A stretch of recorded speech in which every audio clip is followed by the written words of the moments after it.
Everyone, मैं हूँ राघव और मैं आज आपको क्लास 9 भारती भवन की केमिस्ट्री की जो बुक है उसके फर्स्ट चैप्टर के सॉल्यूशन को बताने वाली हूँ। और हमारे चैप्टर का नाम है हमारे परिवेश में पदार्थ। ठीक है, तो स्टार्ट करते अति लघु से। हमारा फर्स्ट क्वेश्चन है कि वह चीज़ क्या कहलाता है जो कुछ स्थान घेरती है और जिसमें द्रव्यमान होता है। तो इसका आंसर हो जाएगा पदार्थ। लेकिन एक शब्द में तो आंसर लिख नहीं सकते हैं, तो हम यहाँ पे लिखेंगे कि वह चीज़ जो कुछ स्थान घेरती है और जिसमें द्रव्यमान होता है उसे पदार्थ कहते हैं। द्रव्य क्या है? तो पदार्थ का वह रूप जिसकी एक निश्चित संरचना हो एवं जिनमें स्पष्ट गुण हो द्रव्य कहलाता है। ठीक है।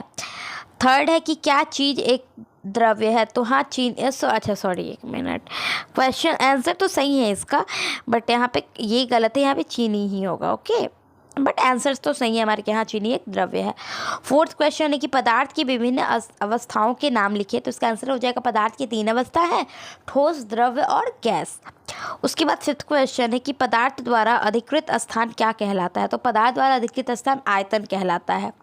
उसके बाद है कि 10 डिग्री सेल्सियस पर जल की भौतिक अवस्था क्या होती है। तो 10 डिग्री सेल्सियस पर जल की भौतिक अवस्था द्रव होती है। क्लियर हो गया। देन हम 7th नंबर क्वेश्चन की ओर बढ़ते हैं कि अंतरा अणुक स्थान से क्या समझते हैं। तो पदार्थ के कणों के मध्यवर्ती स्थानों को अंतरा आणविक स्थान कहते हैं। 8 है कि अंतरा अणुक आकर्षण बल क्या है। तो पदार्थ अत्यंत छोटे छोटे सूक्ष्म कणों का बना होता है। इन कणों के बीच एक प्रकार का आकर्षण बल कार्यरत होता है। यह बल अंतरा अणुक का आकर्षण बल कहलाता है। देखो, ये सब बात जो मैं आंसर स्क्रीन पे दिखा रही हूँ वो तो आप ऐसे भी लिख लोगे। मैं इंपॉर्टेंट बात कुछ बता रही हूँ कि हमारा जो ऑफलाइन क्लास है वो सीतामढ़ी में चलता है। अगर आप सीतामढ़ी के हो तो आप हमारे ऑफलाइन क्लास में विजिट कर सकते हो। और नहीं तो आप हमारे चैनल का ना, जैसे ये तो सिर्फ यूट्यूब वीडियो है, लेकिन आप एक्सप्लेनेशन वीडियो चाहते हो, यानी मैं चैप्टर पढ़ा कर वीडियो डालूँ, तो अगर आप कमेंट करोगी तो मैं उसका लाइव सेशन स्टार्ट करूंगी। तो अगर आप इंटरेस्टेड हो ना तो कमेंट कर देना यहाँ पे। ठीक है। फिर ठोस पदार्थ में बहाव क्यों नहीं होता। तो ठोस पदार्थ के कण इतने मजबूती से आपस में बंधे रहते हैं कि इनमें अंतरा आणविक स्थान बहुत कम होता है, इसीलिए ये एक दूसरे के ऊपर से फिसल नहीं सकते और ठोस पदार्थ में बहाव की प्रकृति नहीं होती है।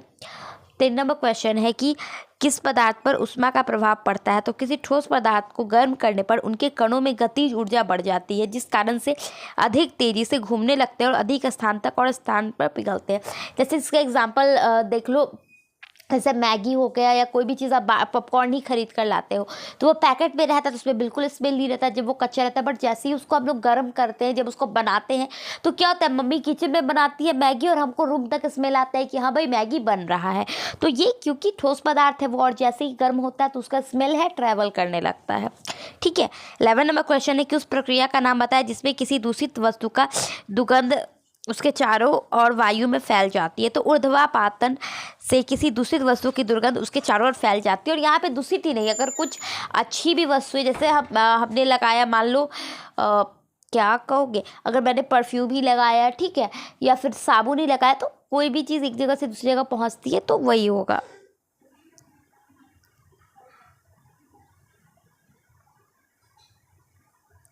एक मिनट,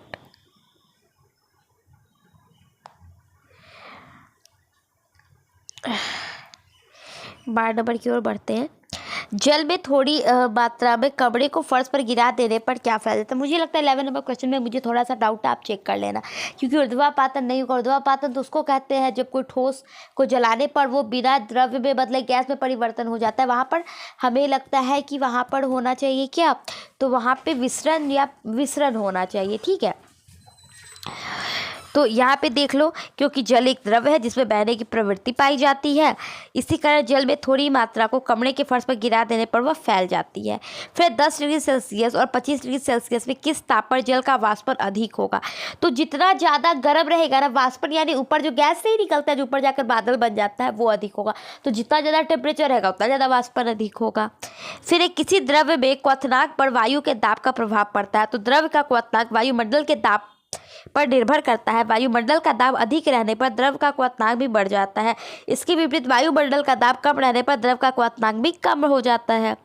11 नंबर क्वेश्चन है कि सामान्य दाब पर एक पदार्थ का क्वथनांक कमरे के ताप से कम है। बताएं कि पदार्थ की भौतिक अवस्था क्या है।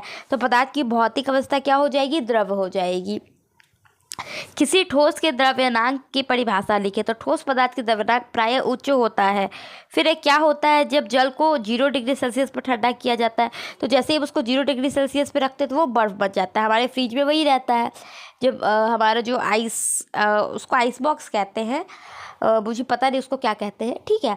तो उसमें जब लोग पानी डालते हैं ना तो वो क्या हो जाता है, 0 डिग्री पे टेम्परेचर सेट कर देते तो वो बर्फ़ बन जाता है, आइसक्रीम जमाते हैं।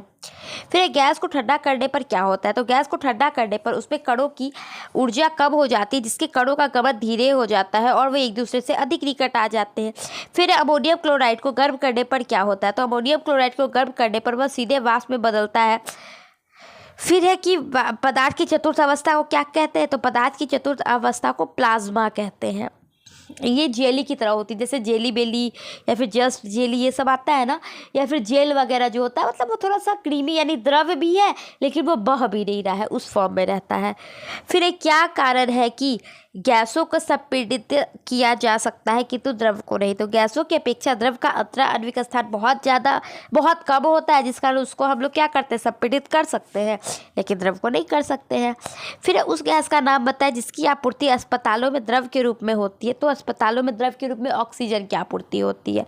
फिर 30 नंबर क्वेश्चन है, किस पदार्थ का ताप 35 डिग्री सेल्सियस है, तो केल्विन स्केल में इसका ताप क्या होगा, तो इसका आंसर है कि किसी पदार्थ का ताप 35 डिग्री सेल्सियस केल्विन, तो केल्विन स्केल में इसका ताप क्या हो जाएगा, तो 308.15 केल्विन हो जाएगा, ठीक है। फिर सामान्य ताप पर, बिना मतलब का मैसेज आता है, सामान्य ताप पर जल का एक नमूना को क्वथनांक 102 डिग्री सेल्सियस है, क्या यह जल शुद्ध है, तो नहीं, यह जल शुद्ध नहीं है। फिर उबलते हुए जल की तुलना में उसका भाप अधिक जलन पैदा करता है, क्यों, तो अधिक ताप के कारण उबलते हुए जल की तुलना में उसका भाप अधिक जलन पैदा करता है। क्या अमोनियम की गैसीय अवस्था को वाष्प कहा जा सकता है, तो नहीं। एक ऐसे सामान्य पदार्थ का नाम लिखिए जिसे गर्म या ठंडा करने पर उसकी अवस्था में परिवर्तन होता है, तो जल को गर्म या ठंडा करने पर उसकी अवस्था में परिवर्तन हो जाता है। और ये अति लघु का लास्ट क्वेश्चन है, और लघु और दीर्घ है ना, वो मैं कल या शाम को अपलोड कर दूंगी, तो वो आप चैनल को सब्सक्राइब कर दोगे तो आपको मिल जाएगा। बाकी सारे चैप्टर्स के भी डाले गए हैं, सॉरी सारे सब्जेक्ट के भी डाले गए हैं, तो आपको जो चाहिए आप कमेंट कर सकते हो, ठीक है। फिर है अल्कोहल और ईथर में किसका वाष्प तीव्रता से होता है, तो ईथर का वाष्प तीव्रता से होता है। यहाँ पे चैप्टर कंप्लीट हो जाता है। Bye bye, take care.